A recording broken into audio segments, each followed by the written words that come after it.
Welcome to the Live Your Possible podcast, the show about sparking and discovering endless possibilities where we work, live, and play. A safe place where we can help you peel back the cover to what may be blocking you from being your most authentic and happiest self.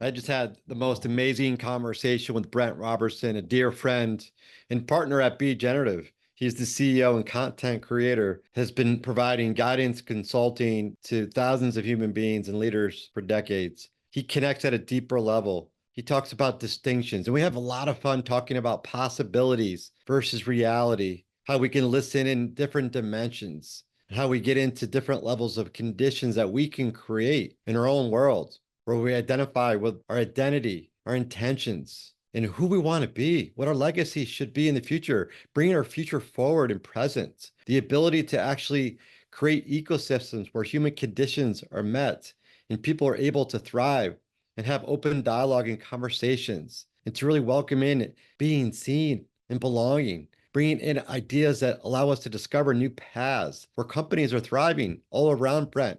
And he's having conversations with leaders at Vistage and folks around the world, really making an impact, a deep impact through his listening, his noticing, and his coaching about what is possible. Don't miss out. It's an incredible conversation about how to be generative and to think about how you absolutely can access this. It's applicable, it's immediate, something you could start today. Brent even provides some tips and solutions for us to work with. Check it out. Live your possible. Enjoy the show. Brent Robertson, thanks so much for joining the Live Your Possible podcast. How you doing? I'm doing great. That's awesome. It's so good to see you.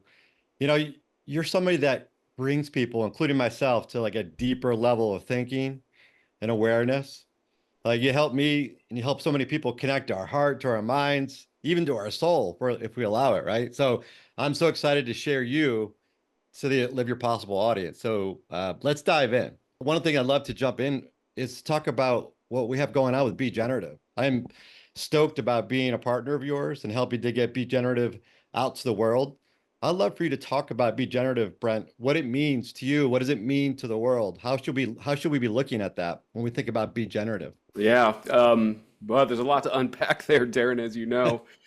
At its core, Be Generative, and even the name of the organization, is meant to represent a way of being that creates more. And that's all about how is it that we can create environments, create awareness, and create conversations that generate more than we started with. And so much of what the focus is on really understanding where the leverage is. Where is it that if we spend time and energy can make a great deal of difference? And I think one of the things that keeps coming up over and over again, in fact, I was having a conversation earlier this week about it, is we spend so much of our time in action mode where we're busy doing, we're creating agendas to do things, we're packing our schedules full of activities. Our average agenda for meetings is a punch list of get things done sort of lists. And a place that we spend very little time that is incredibly high leverage is creating conditions for success before we enter into the activities or the work that we happen to be doing. And so much of creating conditions for success is much like farming, for example. It's about making sure that the soil and the hydration and the light and the weather, whatever it is that we can influence, that we have cultivated conditions for success that will then bear fruit as we enter into our activities. And a lot of that has to do with, as leaders, for example, it's about even creating conditions for yourself. Am I even paying attention to what I need to be at my best so that whatever I'm spending my time on has the greatest impact? And even as it relates to our work with others, are we creating conditions that favor the conversations that we want to be having that need to produce results? And so in the absence of taking time to set the conditions in place, we waste a lot of time taking on conversations and activities that are going to be a reflection of our condition that we never addressed in the first place. And so, the high failure rate and or the, we'll say, wasted conversation time, the biggest culprit is, did we actually just take a moment to even check in and say, well, what is it we're about to do and what's needed for us to be successful? Then move into that action. And a lot of this has to do with our self-awareness and what are we aware of that we're addressing and not addressing. And it has a lot to do with listening. Are we in a place in which we're prepared to listen into existence, whatever is needed? Anyway, there's a lot more to say there, but that's really the genesis of the program. And so Be Generative, all of the programs that it offers really are an examination of, okay, great, where, if we spent even a little bit of time with intention and focus, is going to set ourselves up for success and amplify the effect of anything we do from that moment forward. Yeah, that's beautiful. And I definitely want to dive into a few of those conditions and items you've set up here. Before we do that, I'd love to go one step into even the logo. So my daughter surprised me. She's an artist, so she actually painted this. Oh my gosh, yeah, that is amazing. So cool. So, it'll be a backdrop for certain calls. How would you describe that logo? Like, what does that mean to you? What's showing up for you? Well, the logo itself is representative of a lot of things. Part of it is sort of an allegory to harmonics. And so the pattern of colors are meant to represent a waveform. When two sound waves of different frequencies connect with each other in a certain way, it creates a node, which is an amplifier. So even existing sound waves, when they interact in a certain way, vastly amplify their, how much volume they create. The three colors, the red, green, and blue, are representative of blue standing for the water that we're in, and so that's meant to represent our reality. Green is about verdant future and possibility, and so that's all about the future possibilities that we seek. And the red represents the energy behind it all, which really speaks to our sense of identity and purpose. What's really cool, and we use that color reference over and over again as it relates to various constructs in the Be Generative programming, including the generative listening program. But when those three colors exist, they can make any other color as well. And so RGB is the hallmark of television technology and other ways in which we display color, so that it invites infinite possibility in the complete spectrum of color available to us.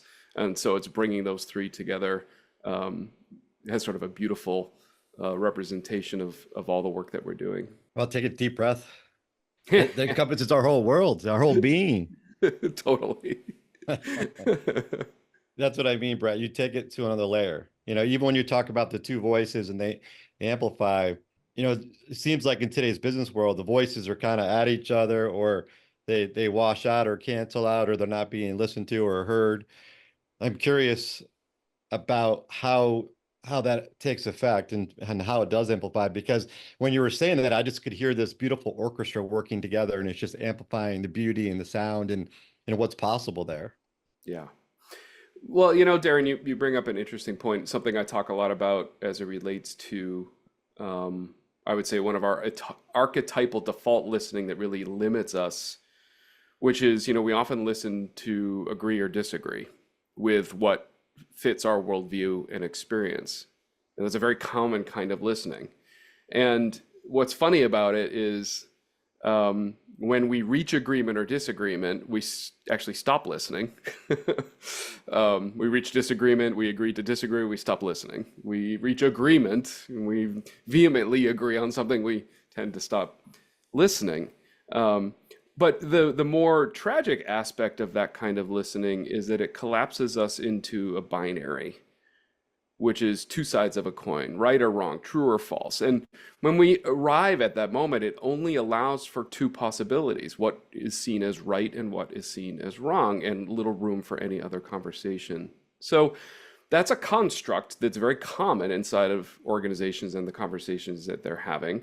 And what it does is it eliminates other possibilities altogether. So what if instead of a binary, what if we actually thought of conversations as a field of possibility, where we have competing influences that actually open up the field?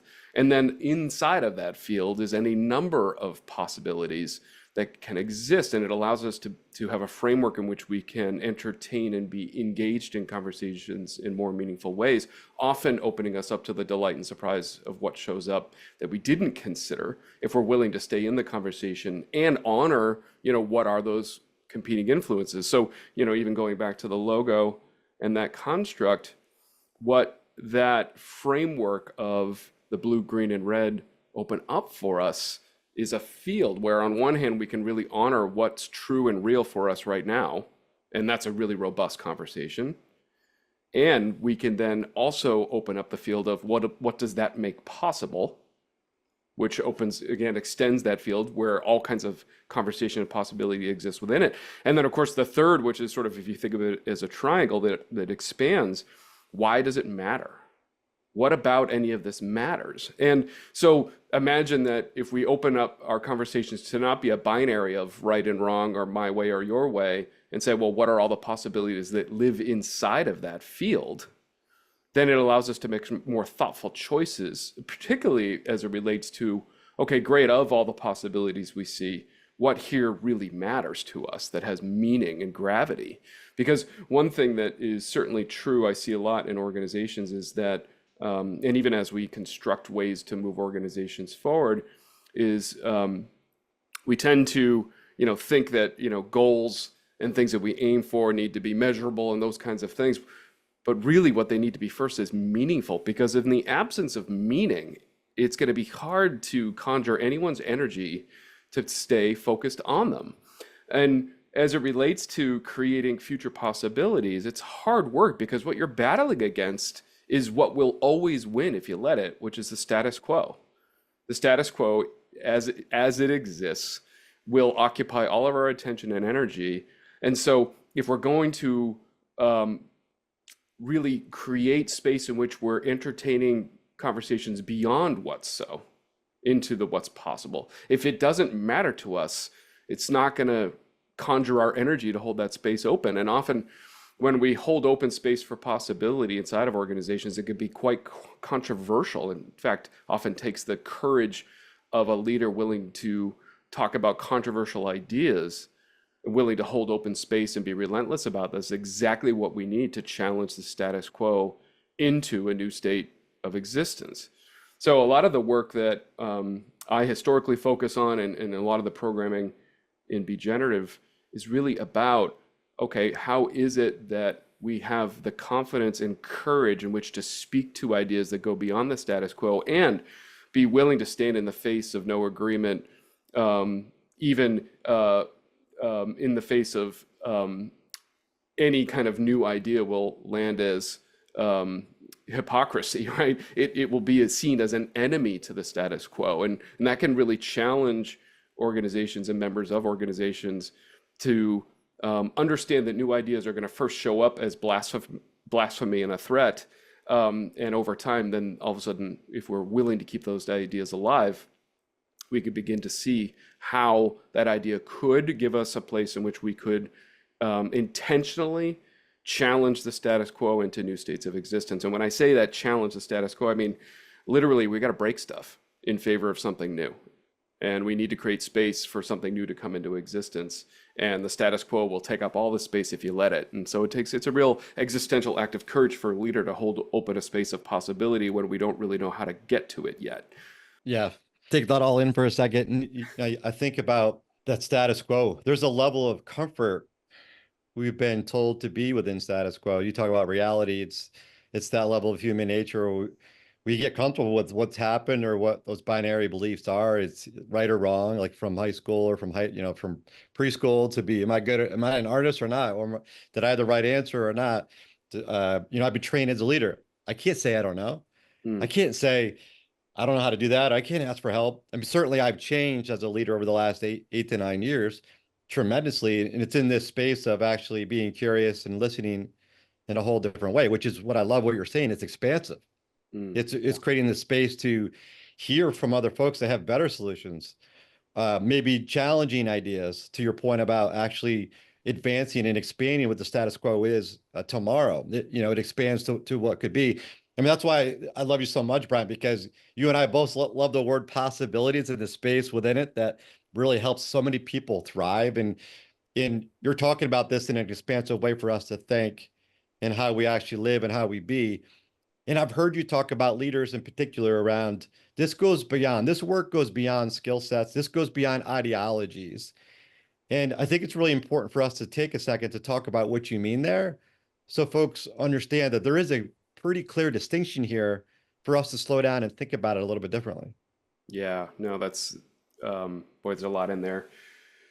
Yeah, I think what you're referring to is the place that we're working in as it relates to leadership development. So traditionally, we'll say that I see sort of three major approaches, two very common and most familiar, and one less so, the one that we work in. Skills-based approaches to leadership development are, the accumulation of relevant skills, which of course are really important. You need to know how to do some things. You need to have some mastery around particular skills. Some of those skills may be operating a P&L. Some of those skills could be, the ability to speak in public, those kinds of things. Very, very important to have them. There's leverage there, but again, those skills are all about, the mastery of doing things. Ideology-based approaches to leadership development are ones where, for example, whatever the latest leadership book du jour of somebody writing their story of leadership, often those kinds of books and that kind of modality of training is all about, well, if you subscribe to a particular set of beliefs and values, then that makes you a good leader. And what happens there is oftentimes it leads people to believe, well, if I follow somebody else's recipe, then I'm going to have the same results. If I just sort of like follow these values or follow these principles, whatever it may be. And that's powerful as well. But most of the time when that's going on, we're following somebody else's story and not our own. You see this all the time in organizations where they may have language for the principles that they abide by and do anything but abide by those things or do them in any consistent basis. So there's a lot of pitfalls in that approach to leadership development as well, which say, well, as long as I exhibit these values, I'm a good leader. Or as long as I have mastery of these skills, makes me a good leader. The third domain that we focus on is transcendental. What does that mean? It's a kind of a exotic word. Transcendental means transitioning to higher states of awareness and higher states of being, and then acting from that new vantage point. And so it's much more about the self-discovery process of really understanding the innate capacity that's already there, a deeper understanding of a sense of identity, as leadership being much more about a personalized, very deep personal expression of self. And where the real power of and where great leadership comes from is that place in which I know myself deeply and I know how to bring the full expression of myself forward. And so, skills, great. Ideology and having strong values is important. But who am I really? And I'll say it this way, it's not so much what you say, do, or be that makes the difference. It's where you stand when you say, do, and be those things. And so transcendental approach to leadership development is to really understand, well, where do I stand? And what is my truth in the matter? Who is this person operating? And what do I know about myself, and what am I willing to entertain as possible, not just for myself and breaking the patterns of the past and going beyond those limits, but what do I see is possible that's beyond our understanding of how to achieve it. That comes from that place of courage where we can imagine something profound, and we could be standing in the truth of ourselves and those around us. That's where amazing things happen. And so that's where the leverage is. It's about simply, how do I do the work to ascend to an elevated state of awareness where I'm able to include more than I could before? And I know you've got some very personal breakthroughs you've discovered as you came into, right, a fundamental new vantage point in which you became aware of something that you weren't aware of that completely changed your life trajectory, right? That's what I'm talking about. It's like we come into this discovery to say, oh my goodness, I had no idea. And now that I know, how can I include it in the way in which I lead? Yeah, you're spot on about some of those personal examples. And as you're talking through it, I'm picturing something I've heard you talk about when we talk about our words, our actions, and how they sync up with our values or what's more meaningful, and essentially understanding what our identity looks like, and how we're perceived, and is that matching up? So when I've had my personal awakenings, I recognize that those were not in sync. I was not walking the talk I was telling everybody that I loved everybody around me. I wasn't comfortable with that, nor did I believe it. And that's what was scary to me until I recognized I had the courage, to your point, and was vulnerable with myself to take a look at that, because I was thrown into an experience that allowed me to do that a couple times in my awakening 8 years ago. And then with you, Brent, right when the pandemic started, got to revisit that again in a much deeper fashion with all the tools from LFG, which was now called generative leadership, which we'll talk about in a second. Yet, like, it allowed me to each time to be more expansive about, oh my God, is my heart out there the way I want? Am I receiving the world the way I feel like I'm receiving and accepting? And that level of those components of intentionality wasn't matching up with my identity and how I was actually representing myself. So I don't know what you feel about when you think about those distinctions in general. Do they match up? Should they match up? Like, how do you think about this? I know it ties to one of the tools that you speak about when you think about identity and you think about intentionality. Just curious about when you maybe use my story or think about another example that might represent that. Well, one of the things I find that is really exciting is the prospect of getting a better understanding of where one leads from. And part of that is to get clear about what are the underlying assumptions about the world that is the foundation of which I operate. And we all have all of these assumptions of our understanding of the world around us, assumptions we make. We often don't spend, or hardly if ever spend, time examining those assumptions. And if we don't understand the baseline in which we operate, then we don't have access to where our true power is. One of my favorite questions to ask leaders is, what is a belief that you hold so dearly that you will never be argued out of it? A belief that you hold so close that it animates your life. That discovery can only come from being in a conversation like that and having a better understanding of, well, what are the fundamental aspects or beliefs I have about the world that animate me. In the absence of awareness of those things, we can get ourselves into a lot of trouble.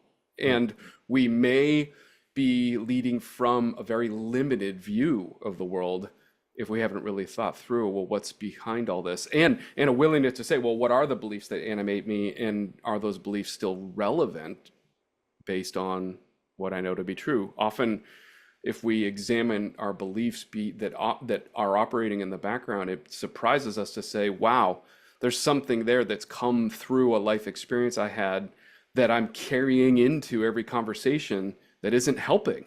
It could be a traumatic experience of the past. It could be, some concept about the world, some assumption about how it is we got to this place in the world, that if we don't really understand what it is that we're operating with, we can carry those things and they can be limiting, they can be dangerous. At the same time, if we understand really powerful fundamental beliefs. So I'll give you an example. This was a conversation I was in at one of the listening workshops last week, where the gentleman I was speaking with spoke into that question, right? So I offered the question and I was there to receive it. And what came through that was really just such a powerful discovery for this person was that he believes progress can be made even when it seems that it's impossible.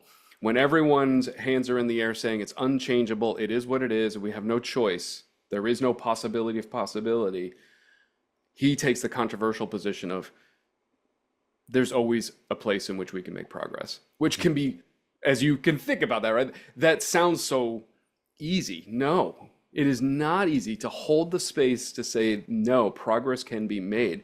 We just need to get really curious about how and go beyond what we've known, what's worked and what has worked or not worked in the past. Let's go beyond those things and see, well, okay, well, what form of progress? What ways in which could we make progress? What are the other possibilities we're not thinking about that could represent progress? We often have very limiting beliefs and assumptions about what progress actually looks like. And so we don't even notice when progress is being made. As an example, one of the things we teach within the Be Generative programming is so much of the work we do is about transformation, meaning transitioning from one form to another. And transformative work, I'm not talking about incremental improvement, like a little bit better kind of change. I'm talking about seismic change. Is that transformative change starts off subtly, almost invisibly, and then suddenly, right? The subtle is a change in the health of the water we're swimming in. And then the sudden is, well, what does that healthier water produce?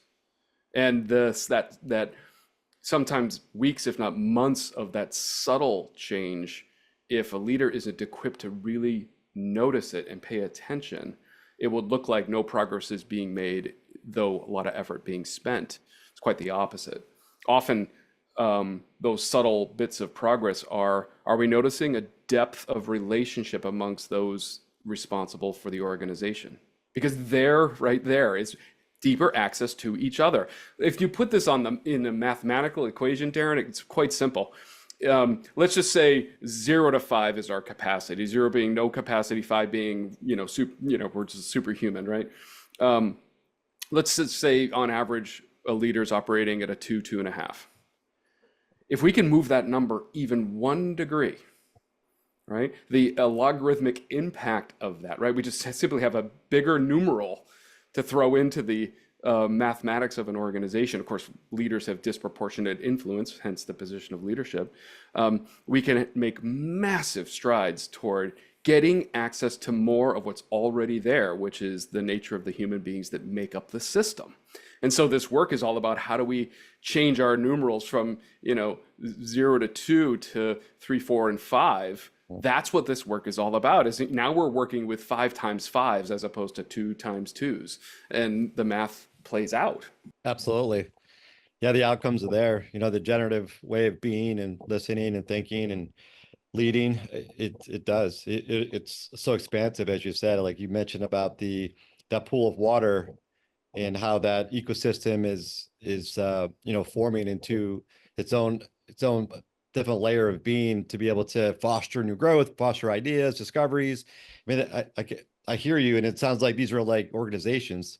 As you mentioned, these are human systems with human needs, and there's this different place, especially since the pandemic, that leaders need to lean in and be different as it relates to how to get the most out of their people. And you talk about how we can amplify the effect of all of what we do in our being and do that with less effort. Yet I hear all the time with a lot of leaders that I speak with, it did this week, 4 different leaders. I'm so busy. I don't have any time to figure this out. I don't have time to invest in this, or I barely have time to talk to my employees, or we're hybrid, so I don't get to see my folks. So I'm curious, Brent, how can we slow down to make the time? Because I've been blessed to be part of the LFG reunion discussions. I've been blessed to go through a couple cohorts of the LFG, the Be Generative programming, and leading it with you as well. And I see people do exactly what you said. They start to realize who they are and how they're going to show up and how they're going to connect to something that's more meaningful, and the outcomes do follow.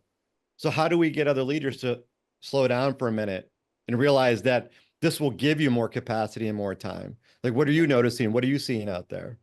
Yeah, it's like the paradox of diminishing results, which is we've create often this is the paradox of leadership too, which is as we ascend into organizations, as we ascend in our roles, so much of it has to do, and the part that we celebrate, the part that gets talked about is how much doing gets done. And so what happens as we ascend into higher states of responsibility is we just get more to do. And we can bring on skills and get better at doing those things. Yeah. But what we forget is what are the conditions that allow me to operate at a higher state of capacity? And how do I care deeply for those conditions, which of course those conditions are human conditions. And something that I think is important to recognize in another domain of where Be Generative focuses is most programming and most conversations about business and organizations and leadership have to do with the business systems of that organization. And business systems are the things we use to operate the business. And what doesn't get talked about are the human systems, which are their own thing. And the human systems are really in the domain of the condition of the human beings, the culture of the organization, the depth and quality of the relationships amongst the members of that team, the willingness to be vulnerable and transparent with each other, our ability to act in integrity and consistency, to demonstrate our values through our words and actions. And one of the most important things about understanding human systems is what's the experience people are having inside of our organization, and what is the experience people are having that are outside of our organization, that are our customers. That's what human systems really cares about. And if we care a great deal about human systems as much as we do the business systems, there lies a much healthier organization. And we spend very little time.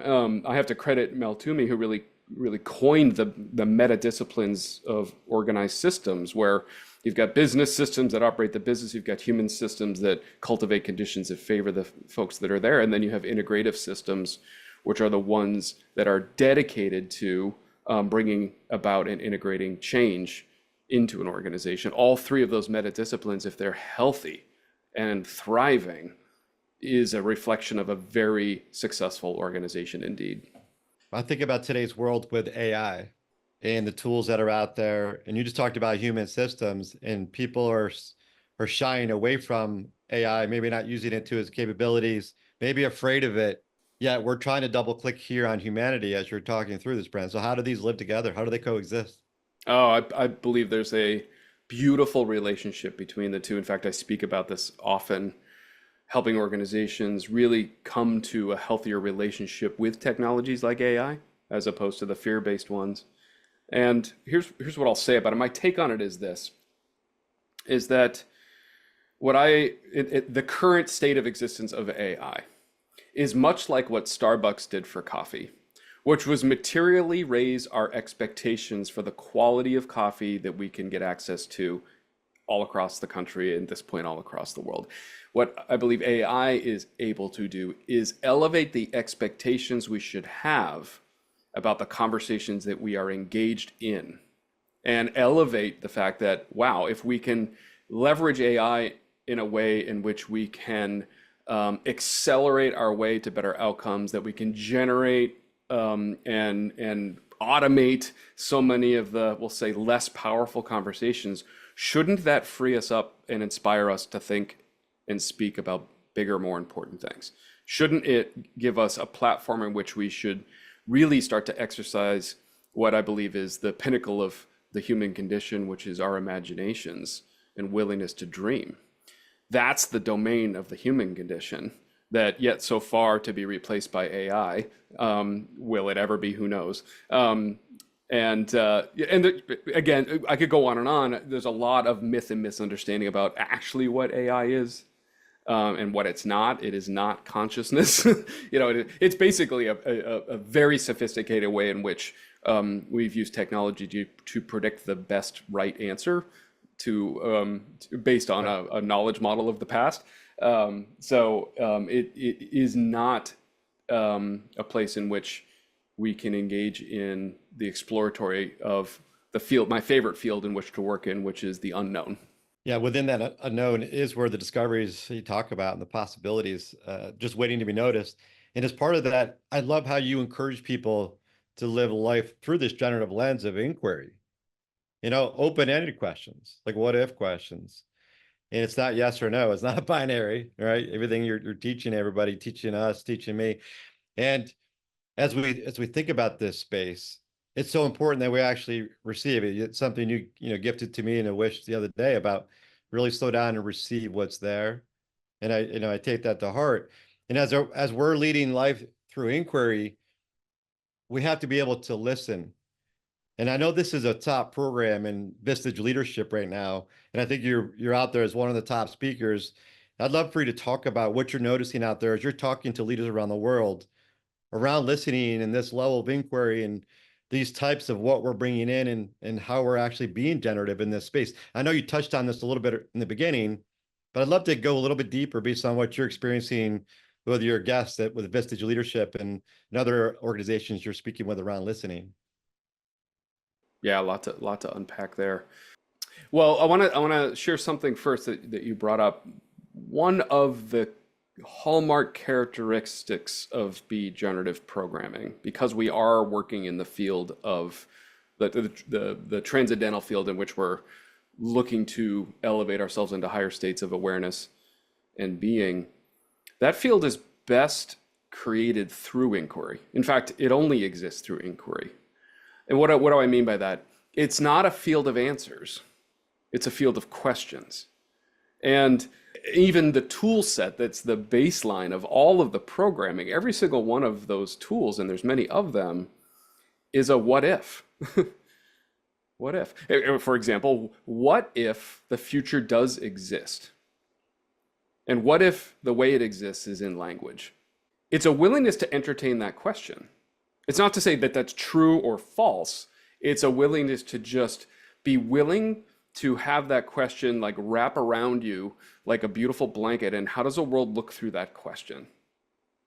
And that dovetails beautifully into the practice of generative listening, which is exactly that, which is what I find is an awakening that happens with people that participate, thousands have, is that if we keep asking the same questions, which is often the case, we ask the same questions, then we have the same conversations over and over again. And when we have those same conversations, of course, the conversations we have is how we relate and how we experience the world.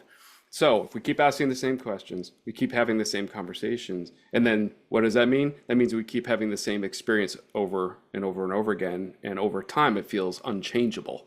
There's no reality but the one that I'm in. How the heck do we change it? The culprit isn't what we think. The culprit is the questions we ask, because those usher us into the rooms of the conversations that we're having. The culprit is the understanding that our organizations and their futures live only in the conversations we're having. And that's where we can go to work and shape them. So as it relates to generative listening, what I do is reawaken people to this incredibly powerful innate capacity for listening that they already have and aren't using, have forgotten to use, and let those muscles atrophy. And so part of it is really paying attention to, okay, well, what have I noticed about the characteristics of the conversations I'm having? Our automatic conversations, the one we're going to go to by default every time if we let it, is somewhere in time between, well, what do we know and are experiencing in this moment? That tends to be the outer edge of our conversations, to what have we known and experienced in the past. And so that's the blue. That's our reality, right? That tends to be what we talk about. If you throw any two people in a room and say, hey, just get to know each other, I can guarantee that the temporal space, temporal being understanding time as a field phenomenon, I can guarantee the domain they're going to speak in is right between maybe the outer edge of what are we noticing and experiencing right now to what have we known and experienced in the past. That's where we go by default, and unfortunately, that's where we stay. And this is the trappings of that reality recreation mechanism, that if those are the conversations we're having, then we're just replicating things over and over again. Well, what if we broaden the temporal range of the listening, the conversations we're having, and start to include a space that goes beyond what we know and are experiencing right now into the unknown and unknowable, that space of possibility that we actually have to invent through the conversations we have. And it simply takes a different question. And one of my favorite frameworks on this is, what's so, and what does that make possible? And what of those possibilities are we interested in? And why do those possibilities matter? The third domain that I reawaken people into is the domain of identity, where the only way we can come to really understand ourselves and who we are for those around us is through conversations about that topic. Who are we and why are we? And what is it that people notice? And one of the powerful concepts there is, of course, is we really can only exist for somebody else through the other. The only way we know how we exist for the other is through the other. And so our listening, if we're willing to listen someone and fully receive them, that gives someone a space in which they can literally come into existence. And then if we're willing and courageous to reflect back what we see, what it does, it gives the other a glimpse of who they are for their world. Something that is one of the most powerful experiences any of us could ever have. And so it's through taking on different questions, brings us into new rooms of conversation. And of course, those conversations have the capacity to radically change our worldview and experience. Yeah, I feel like I've lived some of those moments where I was nervous to ask, or maybe I didn't ask because I thought I was good enough, and I know that when I've stepped back to be curious about how people perceive, and when I'm vulnerable and when I'm sharing my personal stories, as you've heard and others have heard on this podcast, people give back more than you ever anticipate, as long as we're willing to open up to what that looks like. And that's not always pretty. It's the ability to see what they're saying about how we're showing up for other people, how I was showing up for other people, or how I wasn't, and I thought I was. And to me, that was like the greatest gift, in understanding that the distinction of what I thought wasn't fully right from their eyes, and that's what mattered, not my eyes. And that was a big change in my life, going through those steps and listening to what others, see us as, to your point, because we can't see ourselves directly, right? You'll never see your own face directly your entire life outside of a pixel, a photograph, or a mirror. Your only view of yourself is an abstraction, but I can see you directly. Something you can't see. Think about that for a minute. I mean, just like kind of boggles your mind. Like, I'm witnessing you right now in a way you could never witness you. It's true.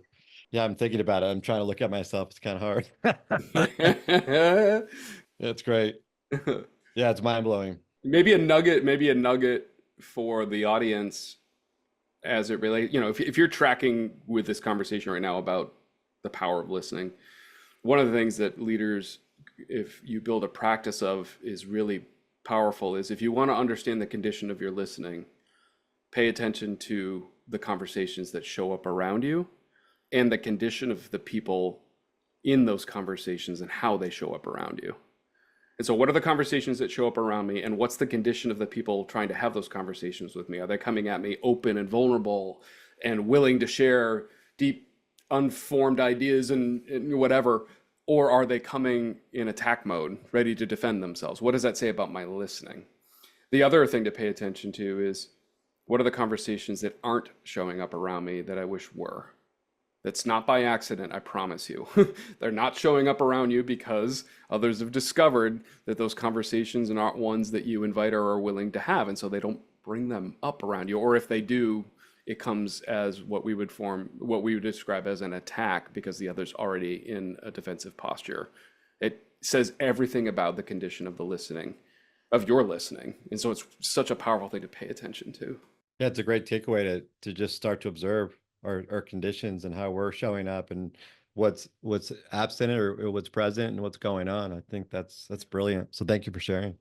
This is the reason I'm hot on this topic right now, is because the last 6 of these workshops, so many of the reflections back on how it is saving and deepening relationships amongst those that attend, particularly with their spouses.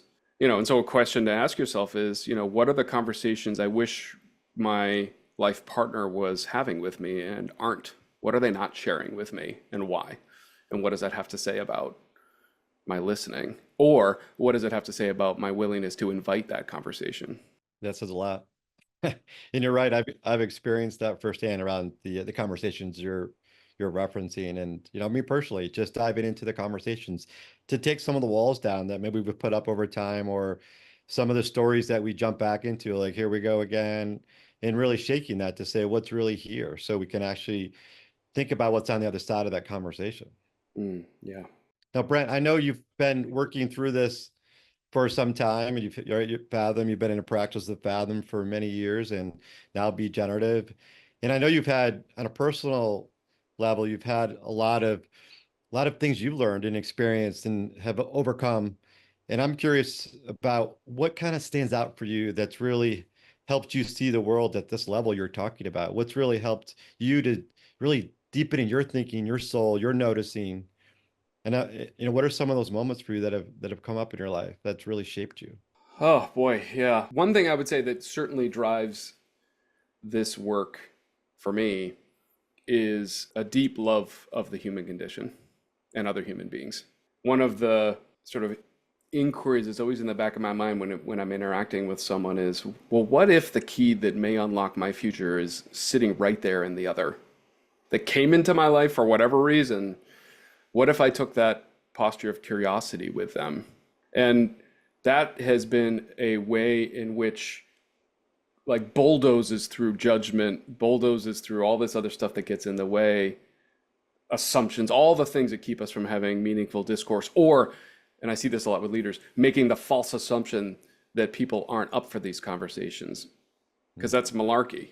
We're human beings, every one of us, and these are the conversations that are the fundamental makeup of the human condition that we've known about all through time and history. And so it isn't a matter of people are inadequate or incapable of entering into a more meaningful discourse, or that there isn't some amazing key that could unlock something crazy within each other. That we may have not had experiences in which we've been able to engage in those kinds of conversations, but I promise you, we're desperate to. And why can I say that? I say that because there are many things we certainly know about the human condition over time, but there's three fundamental things that are, again, baseline assumptions that have been heavily examined that I operate with. And one of them is that we are desperate to be seen, to be known, and to be appreciated. And in fact, to the degree in which that's happening for us is the same degree in which we stand strongly in the world. And it's amazing how how few times and how few of us are getting those experiences on a regular basis. And we're so desperate for them that we're in a time now where we're so desperate to be seen, known, and appreciated that we're just over talking each other. Nobody's getting the experience of it. And we just get louder and fill up more rooms with words and don't even give us a moment to have that experience of being seen, known, and appreciated. Yeah. So what makes me think is that there's been some moments to go back into some of your personal challenges. I think about the beautiful TEDx talk that you gave. You talk about the story with your mother, and I'm curious about how she helped you step into that form of listening. Yeah, wow. It's hard to explain. The best way I can put it is, and again, something that is foundational for me is that, anything is possible and it's never too late. There was a lot of things that stood between a deeper relationship between my mom and I. We had things in which we could engage in and things that we couldn't, and limitations. As she was going through the journey of her ending on the human plane, something opened up, which was this deep vulnerability that I became aware of in those last hours, where I was literally like side by side with her, helping her let go of all those things, all the things that never got discussed that she held on to, the pain and the tragic moments in her past that carried forward, the anger set, all these different things that were going on. It was like we were side by side, literally cutting those tendrils and liberating her from all of that to be freed to enter into the next plane. I've never experienced anything quite like it. And I got to a relationship with my mom I always wanted to have. Never did until that moment. It's almost like you both were able to see each other for the beautiful beings you both were at that time. Yeah. And let everything go. You All of it. stepped into the situation that's in front of us versus what shaped us to that point. And it's a beautiful thing. We need to do that now. Yeah. I'm glad you had that experience so you could feel that before she passed.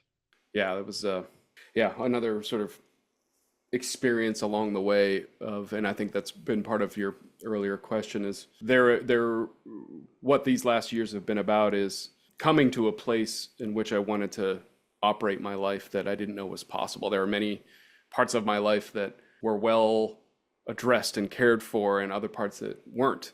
There were parts of my character that I was very proud of and parts that I wasn't. And there was this dream of living with much more integrity, where my values match my words, match my actions. And it's been a rigorous practice over these last 3 years, and controversial and challenging, and requiring the endings of a lot of things and the beginnings of other new things, and challenges along the way. But my friend at the time, who has now become my wife, challenged me as we were driving home from a mountain hiking expedition, as I was sort of toying around with, well, it's either this way or that way, or if I could choose this path, then this path gets, she's like, well, what if you could have it all? And I'm like, it stumped me for like 2 hours in the car. She's like, oh my God, what did I say? And it was like, it opened up this field of possibility. I said, well, what does all look like that matters to me? Wow. And then how do I hold on to that dream? If I wasn't offered that question, I wouldn't have even conjured the language to describe what is all. And in the absence of having that beacon of possibility, how was I directing my life? And how was I creating conditions that favored it? And so that beacon of ideal possibility continues to this day to open up the pathway toward it. And I would describe, through this practice, I stand in a place now that if a couple of years ago you asked me or told me this is what your future looks like, I would say, you're joking. There's no way. That's impossible. I'd laugh you out of the room, probably walk away, maybe slap you. I don't know. But but here I stand. All it was a willingness to have that vision. And your willingness too to share those stories and what you're working through. I appreciate your vulnerability there. And it just validates, Brent, we're all human, and we all have these challenges that we need to stand in, we need to look at, we need to face if we want to really get what's possible. If we really want to live out our legacy in a certain way, we want to feel connected with the greater being. I mean, that's what it is. We need to, like you said earlier, I love it. It's the posture we stand with, is the posture that we stand in. And I love that you talk about, taking the responsibility of the lives we touch, and you're touching many lives. And I applaud you, the fact that you're walking the talk, you're living this each day, you're expanding each day, you're generative, you're representative, you are generative. And, one last question, Brent. I know we've been talking around possibilities throughout this whole show, and the show's called Live Your Possible. I'd love for you just to give one more tidbit around helping people live their possible. And if there's a different level of definition or distinction, add that too. Well, I would say if I were to encourage anyone listening to have a conversation, take some time and to examine that question, which is, what if you could have it all? When was the last time you discussed what all is that matters to you? What's the all that would be the makeup of my life that would really matter? When was the last time you had that discussion with someone that really matters to you? That's a conversation to have, and to discover, well, what is that all? Because in the absence of having that conversation, how do we have any chance creating it when we don't know what it is? So start to get clear on, well, what does all mean to you? And then how do you start creating pathways toward it? But it all starts in the conversation. In fact, the answers only exist in the conversation. And so who in your life would be willing to entertain that conversation with you? Go have it tonight. Yeah, I love that encouragement and that support as part of your programming. I've seen you ask people, within the next 24 hours, will you commit to doing and taking on this step with this conversation? Could be on the other side of this conversation what you really want, or they might give you that perspective of how you matter to them, and you can share how you matter, for them and with the other people in your life. So it's so beautiful. Yeah, or what matters, and that's the whole thing. All of this is about willingness to enter into more meaningful discourse around conversations that actually really matter. Absolutely. And Brent, this has been wonderful. I don't know if there's anything on the top of your mind that you just want to get out there. One more thing. Oh man, I look at it this way. we as a species have unlimited potential, and we're at a time now in which we have a world that would invite exercising that potential. And maybe now's the time to say, when was the last time I did something that scared the daylights out of me, but I really believe in? When was the last time we did that? When was the last time? We used to talk about it this way. It's like, do something you'll remember in 10 years. Take on something that you'll remember in 10 years. Why not? Why not entertain that conversation and be up to something like that? In some dimension of your life. We tend to think, it has to be through work. No. In any dimension of your life, what am I up to that's worth spending my life on? What am I up to that I'll remember 10 years from now? Love it. Why not? Yeah, we're gonna live it. We're gonna live this life out anyway. Why not entertain that conversation? All right, let's leave an imprint. Let's have that lasting impact. And Brent, I'm so honored to be on this journey with you, and the lives that we are going to touch and the responsibility we're taking together. I'm so excited about what's ahead. I have much love for you, and say hi to Sherry, and we'll be in touch real soon. And I appreciate you being on the podcast and sharing all your wisdom and your love for everybody listening. Darrin, thank you for creating this remarkable space to pour into both of us. And our partnership is very important. So thank you for this opportunity.